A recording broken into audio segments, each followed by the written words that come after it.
business owners were the ones that were most hurt by COVID. I mean, everything had to Mhm. shut down. How does the little guy survive? I have several friends who are in financial trouble. Have one friend in particular hasn't really worked in about 3 years. He got into a partnership, an investing partnership, that went south. Last time we talked about it, sounded like he had a lawsuit going on, but he needs some money.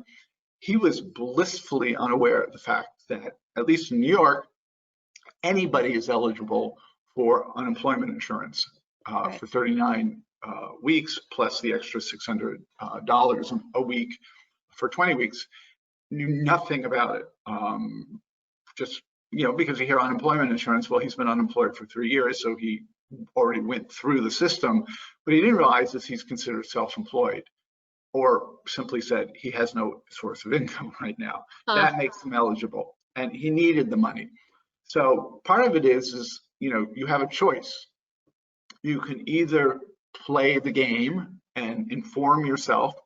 And as I said to a guy last night when I was walking my dog, I said, people like me, I'm not wealthy and I'm okay financially, I'm good, but I'm not super wealthy. But I do keep my ears and eyes open for opportunities to make money. And that was one where, me and my Vistage group spent a lot of time talking about the PPP program, unemployment, to determine how really to get the most money to survive whatever was going to come. And so a lot of the people who are suffering don't seem to be informed. And I'm not really sure That's why. true.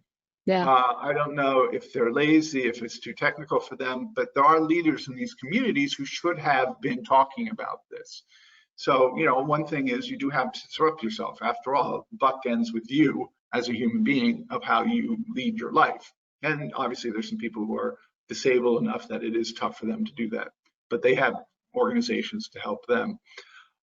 In terms of the big trouncing the small, all I can say is Amazon, Facebook, all these companies that are gargantuan now, huge brands, started out small. True. And they had the ambition and the intelligence. Not every small business wants to get big. In fact, a lot of small businesses can make, small business owners can make a lot of money, especially in the professional services area if they're hardworking and smart. And I've had several clients who don't necessarily want to grow, they just want to optimize what they have. But yeah, as a rule of thumb, the bigger you are, the more power you have, and therefore you can make change to an industry, to profit. I mean, you can just make more things happen. And it's a source of disappointment for a lot of small business owners that somehow the SBA or whoever isn't fixing it. But let's remember, a lot of the money is coming through the SBA to small, medium-sized businesses if they take the time to figure out how to get it. Right.